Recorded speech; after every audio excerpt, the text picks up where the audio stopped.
दो कर्म योगी एक साथ, एक वर्तमान लिख रहा है तो दूसरा भविष्य को लिखेगा, और यही बातें आज हमारे देश में हो रही हैं। जी हाँ, नमस्कार दोस्तों, स्वागत है आपका हमारे चैनल पर। और आज उत्तर प्रदेश के मुख्यमंत्री आज दिल्ली पहुंच चुके हैं और अब वो मुलाकात कर रहे हैं गृह मंत्री अमित शाह से, और उसी के साथ भाजपा के राष्ट्रीय अध्यक्ष जेपी नड्डा से उनकी मुलाकात हो रही है। और यहाँ पर एक बड़ी बात ये भी है कि इसके बाद कल मुख्यमंत्री की तरफ से मीटिंग होगी देश के प्रधानमंत्री नरेंद्र मोदी से। ये जो मीटिंग है इसका खास मायने इसीलिए भी है क्योंकि उत्तर प्रदेश में 8 महीनों बाद उत्तर प्रदेश में विधानसभा के चुनाव हैं, और विधानसभा के इन्हीं चुनावों को लेकर एक नैरेटिव गढ़ा जा रहा था विपक्ष की तरफ से उत्तर प्रदेश में। और इसी नैरेटिव को गढ़ने में सिर्फ विपक्ष ही नहीं, इसके साथ कुछ मीडिया हाउसेस भी इसमें सम्मिलित हैं जो इस तरीके का नैरेटिव चला रहे थे कि आने वाले विधानसभा चुनाव में शायद उत्तर प्रदेश के मुख्यमंत्री को मुख्यमंत्री के पद से हटा दिया जाएगा, या फिर 2022 के जो विधानसभा के चुनाव हैं उसमें उत्तर प्रदेश के मुख्यमंत्री की जगह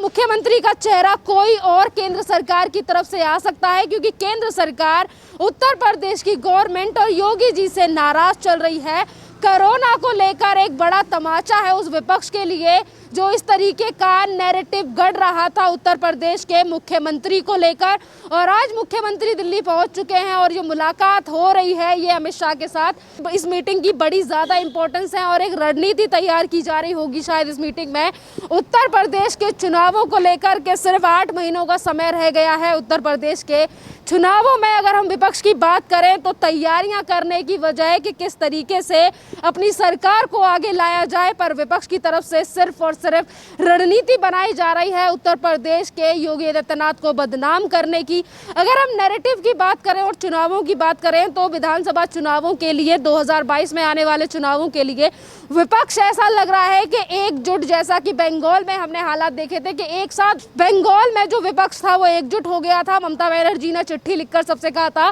कि सब मेरे साथ हो जाओ, और इसी तरीके की चीजें हमें देखने को मिलेंगी उत्तर प्रदेश के चुनावों में, क्योंकि जो काम उत्तर प्रदेश में योगी आदित्यनाथ की सरकार के द्वारा किए गए हैं उससे जनता काफी ज्यादा खुश है, पर उससे विपक्षी पार्टी खुश नहीं है, क्योंकि जिस तरीके से काला धन और जिस तरीके से उनका व्यापार था, खूंखार अपराधी थे या फिर माफिया थे, अब एक एक करके खात्मा होने लगा है उत्तर प्रदेश में। और इन्हीं सारी चीज़ों को लेकर परेशान है प्रियंका वाड्रा, राहुल गांधी और समाजवादी पार्टी के बड़े नेता यानी कि अखिलेश यादव, और इन्हीं लोगों की तरफ से ये नैरेटिव गढ़े जा रहे थे। और उत्तर प्रदेश की सरकार को बदनाम करने के लिए ही अभी एक्सपोज हुई थी कांग्रेस की टूल किट, जिसमें सारे हमारे देश के लोगों को पता है कि किस तरीके से देश को और उत्तर प्रदेश को टारगेट उस टूल किट में किया गया। पर अब उन सारी साजिशों को, सारे प्रोपेगेंडाओं को एक बड़ा झटका दे दिया गया है इस मीटिंग के द्वारा उत्तर प्रदेश के मुख्यमंत्री के द्वारा, क्योंकि जो नैरेटिव चलाया जा रहा था और जो मीडिया हाउसेस थे खुद उनकी तरफ से यह दिखाया जा रहा था, बड़ी बड़ी न्यूज़ों में हेडलाइन थी कि योगी वर्सेस मोदी, पर जो चीज़ें अब सामने निकल कर आ रही हैं वो विपरीत है। और जो नैरेटिव चलाया जा रहा था कि केंद्र सरकार खुश नहीं है, केंद्र सरकार हटा सकती है उत्तर प्रदेश के मुख्यमंत्री को, आने वाला चेहरा मुख्यमंत्री का कोई और होगा, तमाम ऐसे प्रोपेगेंडे से थे जो उत्तर प्रदेश के मुख्यमंत्री को लेकर चलाए जा रहे थे। और उसमें ज़्यादा अहम भूमिका निभाने वाली थी कांग्रेस पार्टी, जिसने इस तरीके का नैरेटिव बिछाया था, क्योंकि उत्तर प्रदेश में आने वाले चुनाव हैं और वहाँ के मुख्यमंत्री बनने के लिए बेताब बैठी हैं प्रियंका वाड्रा की। प्रियंका वाड्रा जिस तरीके से गिने चुने शब्दों को लेकर और टॉपिकों को लेकर राजनीति करती हैं, और जो नैरेटिव बनाया जा रहा था इसके लिए भी ये बड़ा झटका है, और जो सिलेक्टिव चीज़ों पर बोलने वाले पत्रकार हैं उनके लिए भी एक बड़ा झटका है कि उत्तर प्रदेश के चुनावों को लेकर हमेशा, अगर हम कोरोना की बात करें, क्योंकि कोरोना को लेकर नैरेटिव ये बनाया जा रहा था कि उत्तर प्रदेश की सरकार ने कोरोना को लेकर सही काम नहीं किया है और जो केंद्र सरकार है वो नाराज है, बल्कि ये बात अभी कुछ दिन पहले बी.एल. संतोष के द्वारा स्पष्ट कर दी गई थी और उन्होंने सराहना भी की थी, उन्होंने तारीफ भी की थी योगी सरकार की, योगी आदित्यनाथ की,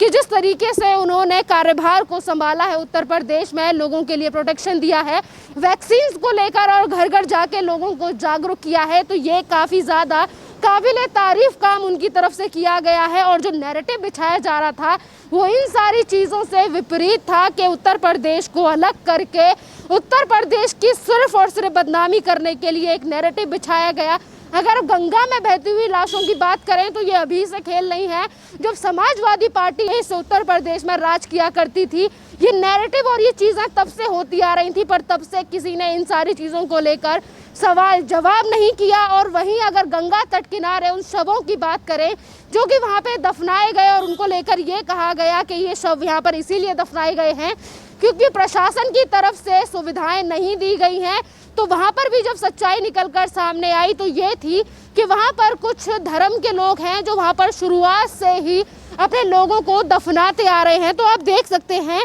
कि एक के बाद एक जो नैरेटिव, जो प्रोपोगंडा चलाया जा रहा था उत्तर प्रदेश के मुख्यमंत्री योगी आदित्यनाथ के खिलाफ, उसका एक एक करके पर्दाफाश हुआ। और अब जो पर्दाफाश और जो नैरेटिव विधानसभा के चुनावों को लेकर चलाया जा रहा था, और उसका भी पूरी तरीके से अब जो विपक्ष को है वो बड़ा झटका लग गया है इन सारी चीज़ों से। और आज जो मीटिंग होने वाली है, और इसी मीटिंग के बाद मीटिंग होगी कल देश के प्रधानमंत्री नरेंद्र मोदी से, और नरेंद्र मोदी को लेकर भी ये कहा जा रहा था कि आने वाले टाइम में, और यहाँ पर भी हम आपको बता दें कि उत्तर प्रदेश की गवर्नमेंट और इनके मुख्यमंत्री के द्वारा जो काम किया जा रहा है इसको लेकर जनता सराहना कर रही है। और दूसरी तरफ लोगों की तरफ से ये भी है कि अगर उत्तर प्रदेश में से उत्तर प्रदेश के मुख्यमंत्री योगी आदित्यनाथ को हटा दिया जाता है तो शायद कोई और पार्टी वहां पर ना जीत पाए, और भाजपा को भी जीत हासिल नहीं हो पाएगी अगर उत्तर प्रदेश के मुख्यमंत्री को हटा दिया जाता है। तो इस तरीके का नैरेटिव जो चलाया जा रहा था वो पूरी तरीके से फेल हो चुका है,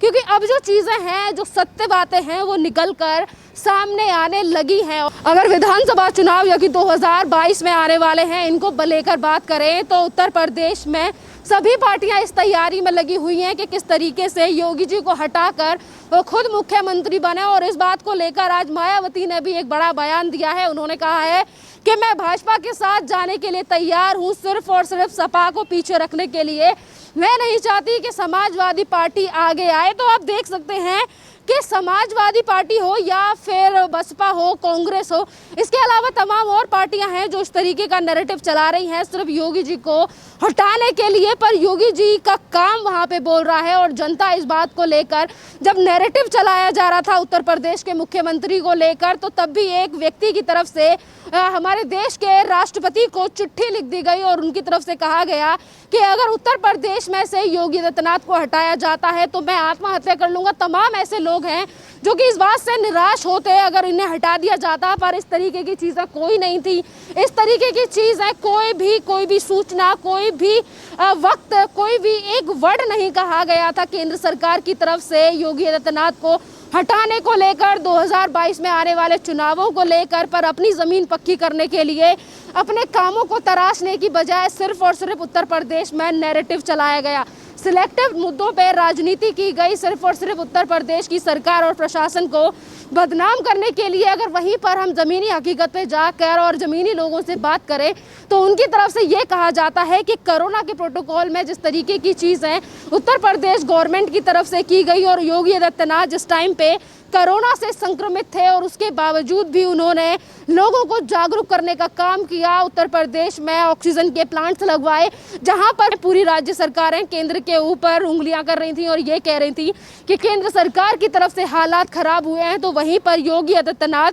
पूरे उत्तर प्रदेश के हालातों को संभाले हुए थे। और यहाँ पर उत्तर प्रदेश की जो स्थिति है, और वहाँ पर काफ़ी ज़्यादा कोरोना के केसेस को भी कम देखा गया, और जैसे ही उत्तर प्रदेश के मुख्यमंत्री रिकवर होते हैं और वो ठीक हो जाते हैं कोरोना से, तो वो गांव-गांव जाकर लोगों को प्रेरित करते हैं। और आने वाले चुनावों के लिए जिस तरीके से वैक्सीनेशन को लेकर भी विपक्ष की तरफ से टारगेट किया गया, और समाजवादी पार्टी के नेता और अखिलेश यादव इस तरीके की चीज़ें बोलते हैं और ये कहते हैं कि मैं इस वैक्सीन पे कैसे भरोसा कर लूँ, ये तो भाजपा के द्वारा बनाई गई वैक्सीन है। और जब ये वैक्सीन केंद्र सरकार की तरफ से फ्री कर दी जाती है तो यही अखिलेश यादव और इनके पिताजी मुलायम सिंह यादव खुद जाके वैक्सीन लगवाते हैं और इस तरीके की बातें कहते हैं कि अब ये भाजपा की नहीं, अब ये भारत सरकार की वैक्सीन हो चुकी है। तो जो नैरेटिव ये खुद जड़ते हैं और खुद जो गलत चीज़ें फैलाने की कोशिश करते हैं और लोगों को भ्रमक करने की कोशिश करते हैं और भ्रमक करने के बाद ये खुद ही उन चीज़ों को करने लग जाते हैं,